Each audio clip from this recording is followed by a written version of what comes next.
fungsi umum dari penggunaan ya atau dari ya komputer audit software. Nah, untuk menjalankan fungsi umum ini atau menjalankan fungsi-fungsinya, maka kurang lebih ada 6 kerangka yang harus dijalankan. Ya, yang pertama adalah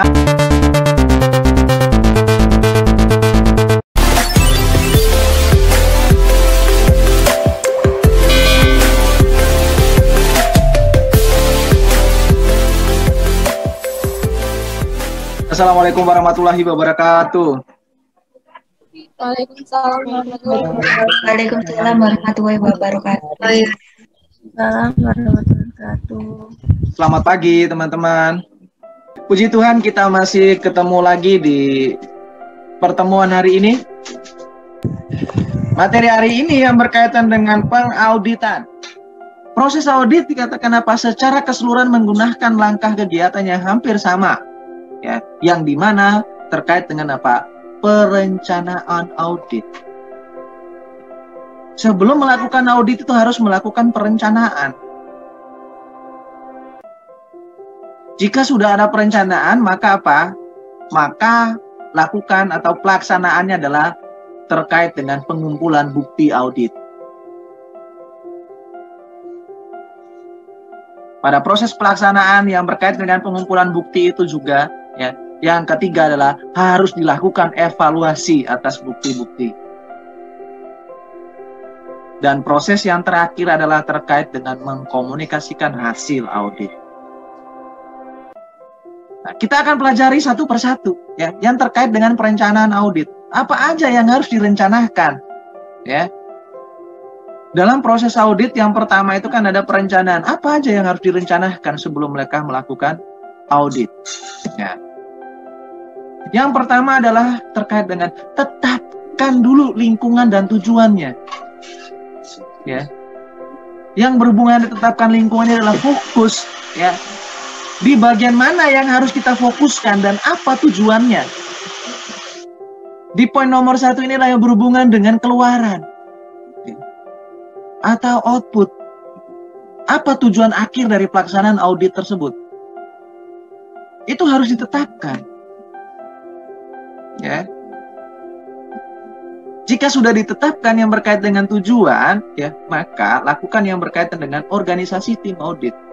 Nah, yang dimaksud dengan organisasi tim audit di sini adalah ya, setiap orang atau setiap ya individu ya harus memiliki tugas dan tanggung jawab masing-masing. Yang berhubungan dengan tadi, yang berhubungan dengan 5 komponen tadi. Jadi ya audit yang efektif itu atau audit yang sangat baik itu adalah jika ya dari 5 komponen ini ya itu dibagi setiap setiap individu ya. Jadi tidak boleh satu orang merangkap 2. Misalnya satu orang merangkap audit keuangan dan audit operasional. Ya. Karena apa? Karena itu akan ya, meskipun itu selesai, namun kesimpulan akhirnya adalah masih kurang objektif atau kurang sempurna. Karena apa?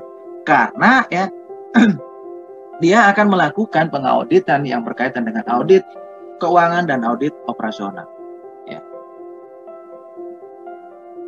Dan pertimbangan yang berkaitan dengan waktu ya.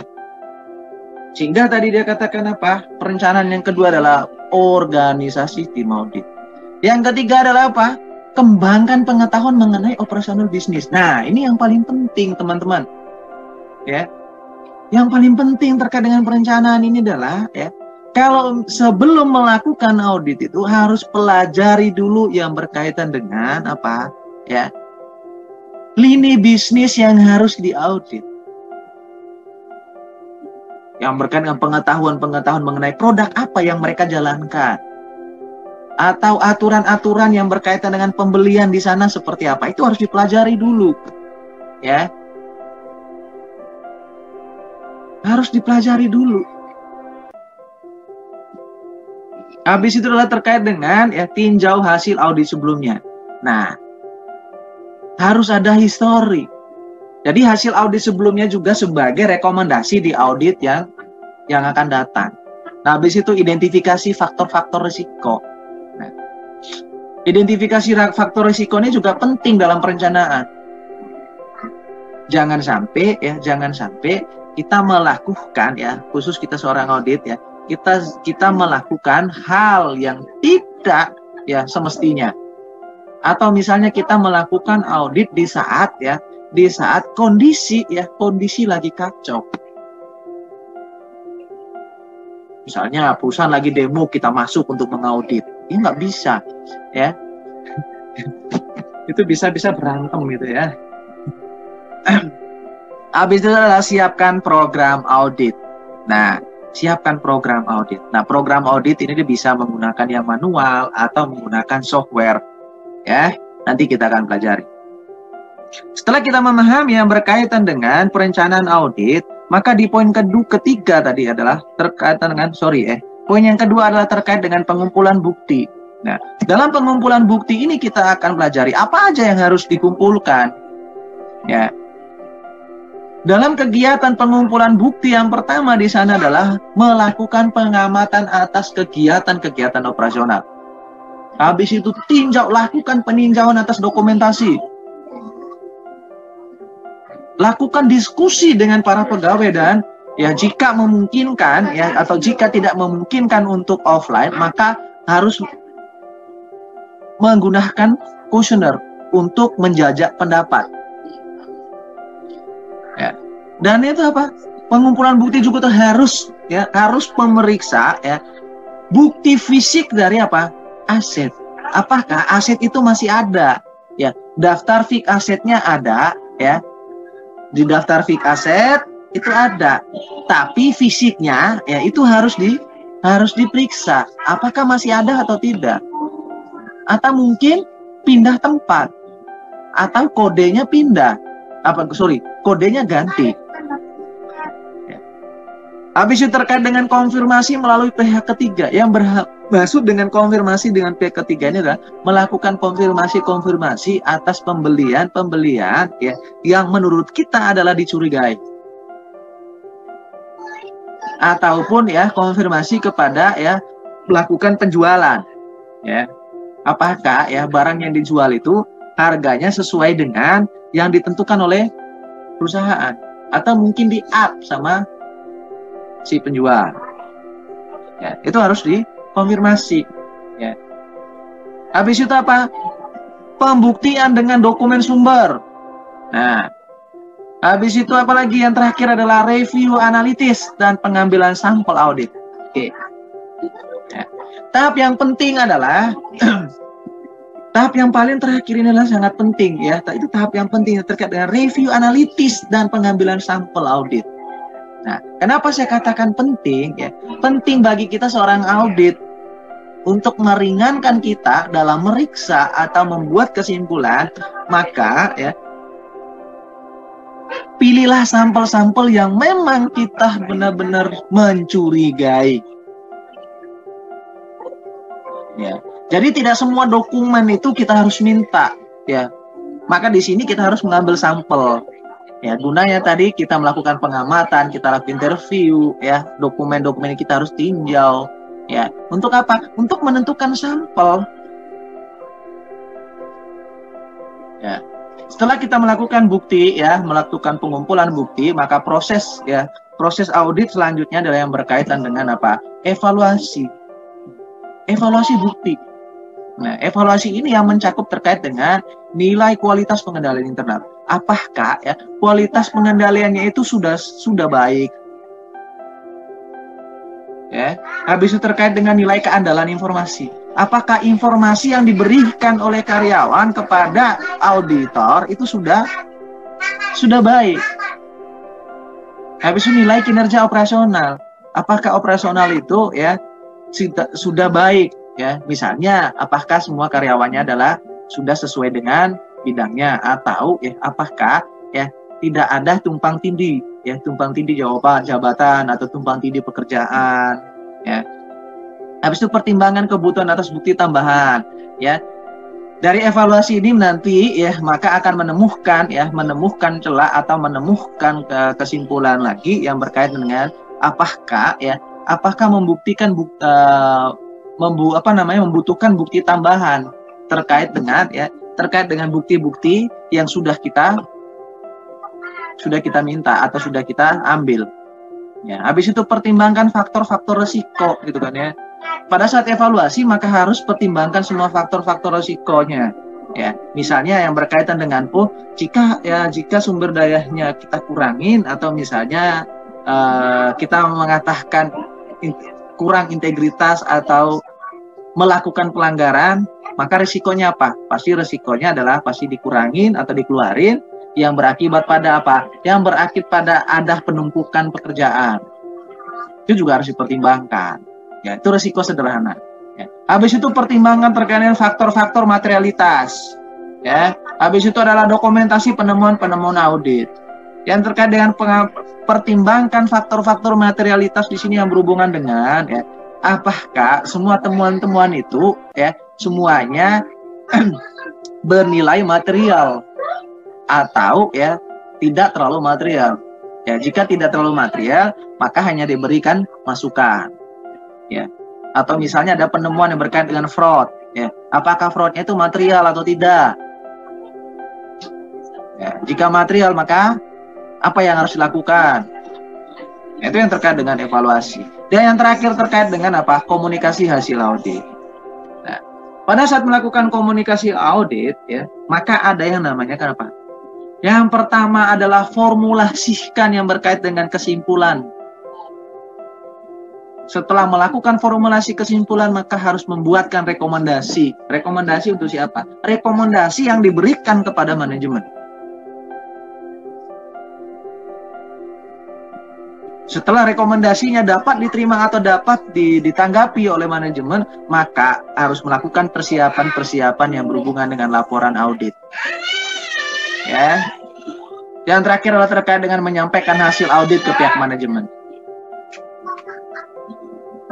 Oke. Nah, sehingga teman-teman ya seringkali atau setiap kali teman-teman alami ya audit pada saat pengumpulan buktinya itu sudah selesai 2 minggu atau 1 minggu. Ya ternyata ya masih ada aja ya konfirmasi 2 minggu setelah mereka mengumpulkan bukti. Ya, misalnya by telepon ya. Mbak, Mas, aku minta tolong surat ini atau dokumen ini.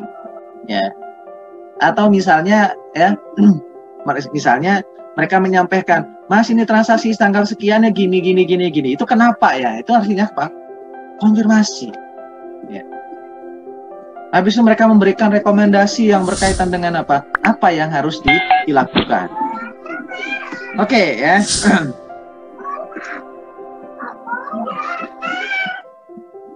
Dari audit internal ya ini, maka langkah selanjutnya adalah kita harus memahami yang berkaitan dengan bagaimana ya audit sistem informasi akuntansi. Ya. Apa yang dimaksud dengan audit sistem informasi akuntansi? Dia katakan apa? Tujuan audit sistem informasi akuntansi adalah untuk meninjau dan mengevaluasi pengendalian internal yang melindungi sistem tersebut.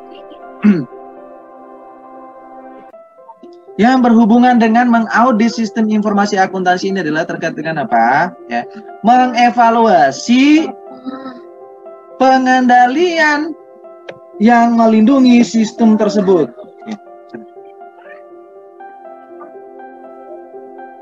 Yang kedua adalah apa? Tujuannya harus dipenuhi oleh para auditor pada saat melaksanakan audit sistem informasi akuntansi itu adalah apa aja gitu kan ya. Tujuannya harus dipenuhi pada saat dia melaksanakan. Yang pertama adalah perlengkapan keamanan perlindungan yang berkait dengan perlengkapan komputer. Ya. Habis itu program. Habis itu komunikasinya. Data dari akses yang tidak sah, modifikasi atau penghancuran. Ya. Habis itu ya, Yang kedua dia katakan apa?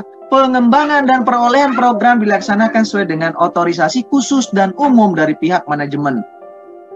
Habis itu modifikasi program dilaksanakan dengan otorisasi dan persetujuan pihak manajemen. Ya.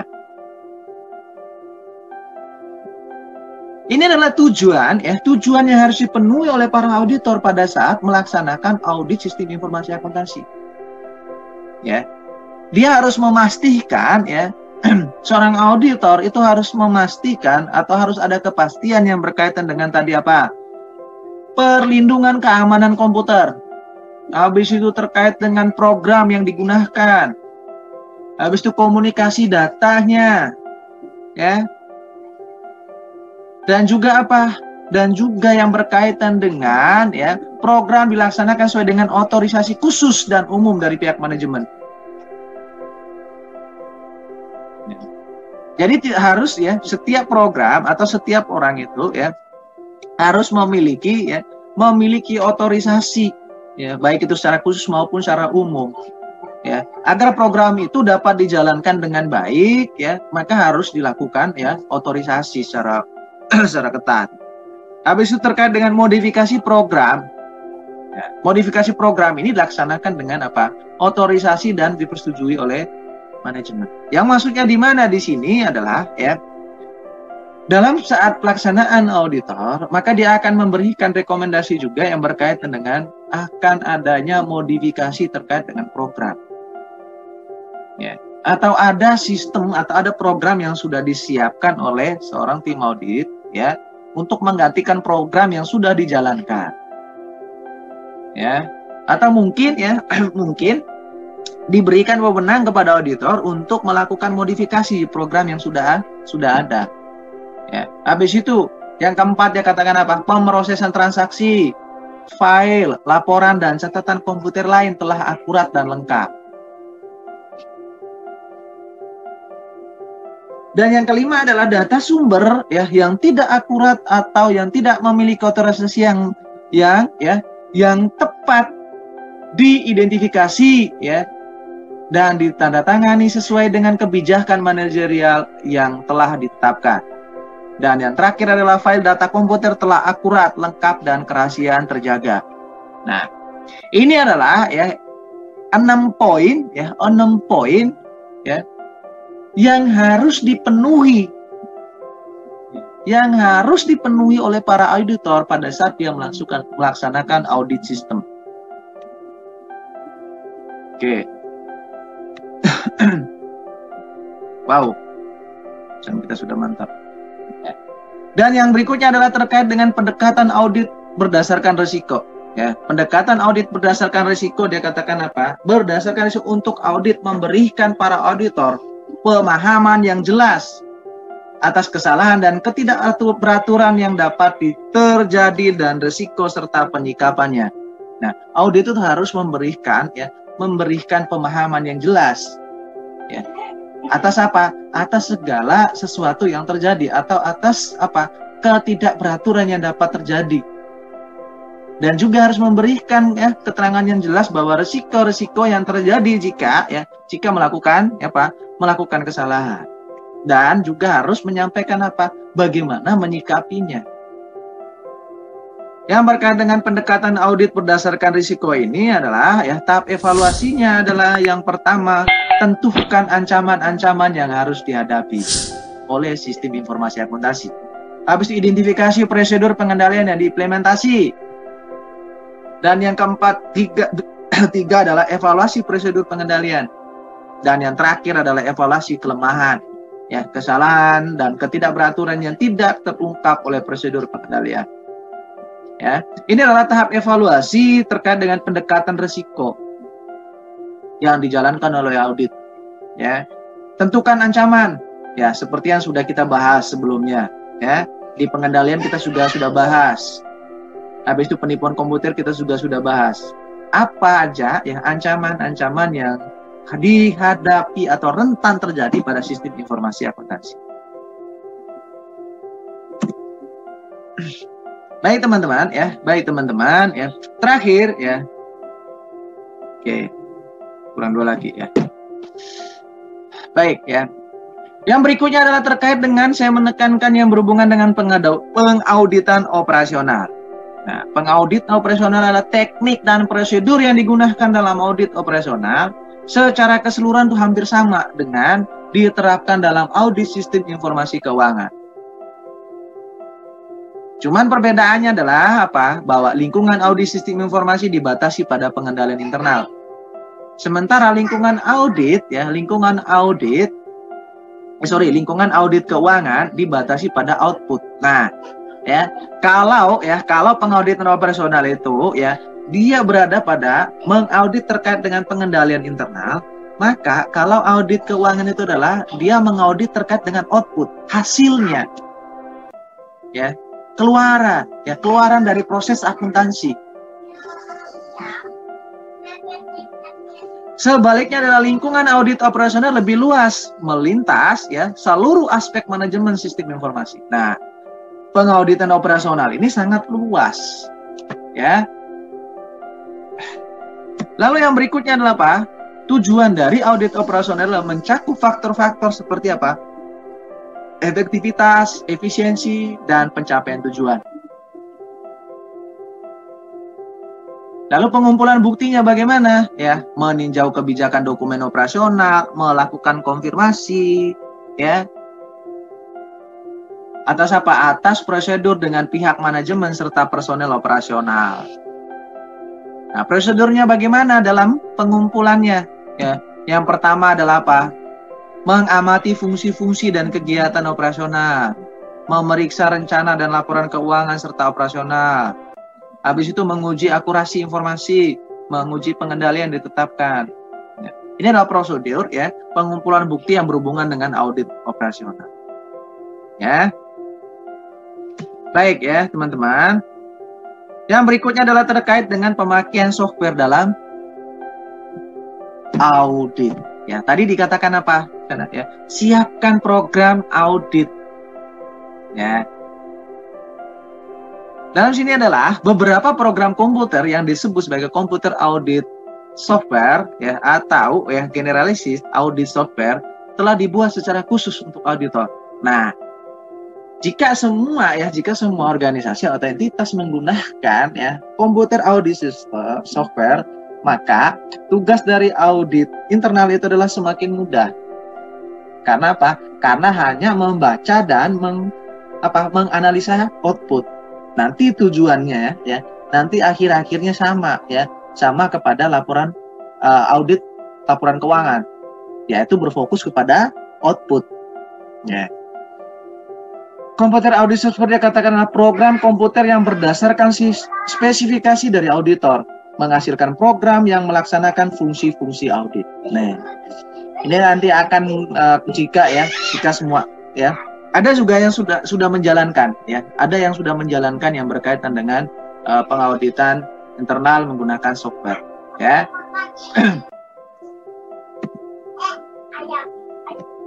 Nah, dalam hal yang berkaitan dengan komputer audit software ini langkah pertama auditor adalah memutuskan tujuan-tujuan audit, mempelajari file serta database-nya, dan yang berikutnya adalah informasi ini akan dicatat dalam lembar spesifikasi yang dimasuk ke dalam sistem melalui program input.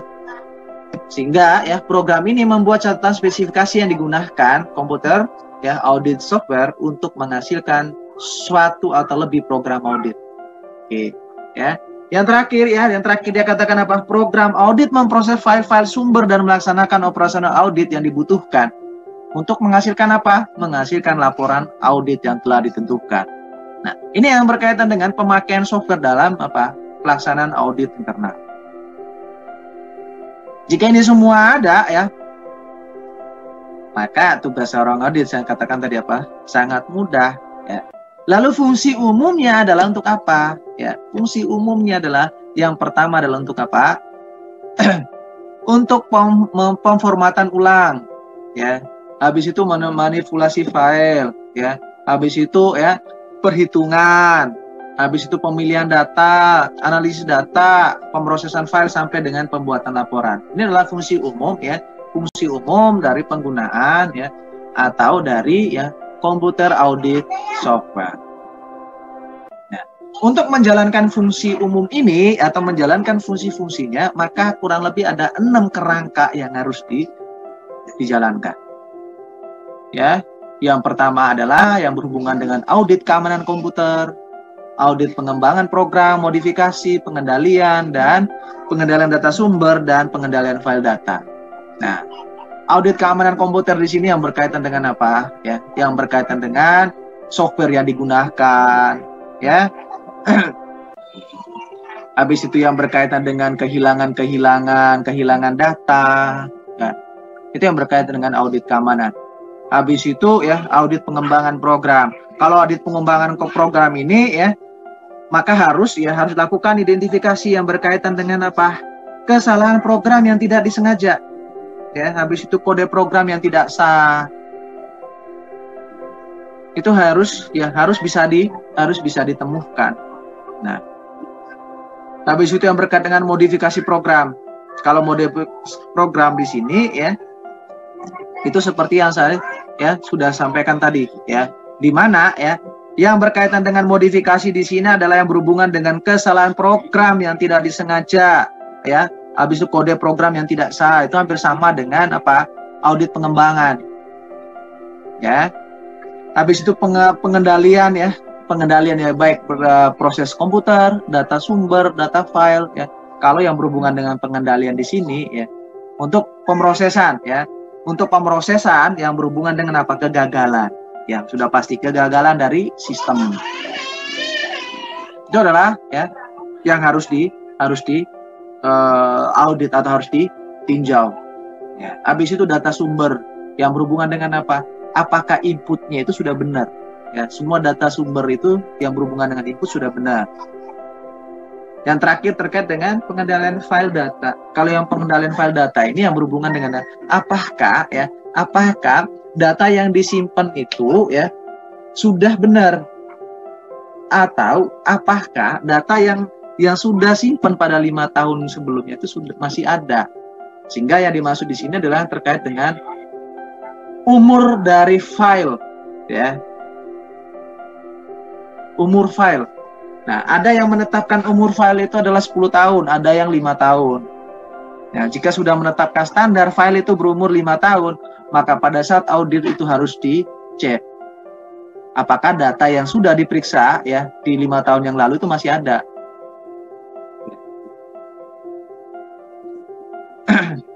Itulah yang berkaitan dengan pengendalian file data. Nah, sehingga ya sampai kepada poin yang ke-6 ini ya, untuk pengendalian file data, materi kita yang berhubungan dengan pengendalian, materi kita yang berkaitan dengan audit, ya, pengauditan sistem informasi, cukup sampai di sini, ya, cukup sampai di sini. Oke, ya, materi kita tentang pengauditan sistem informasi cukup sampai di sini, ya, dan nantikan juga materi-materi selanjutnya. Assalamualaikum warahmatullahi wabarakatuh. Waalaikumsalam warahmatullahi wabarakatuh.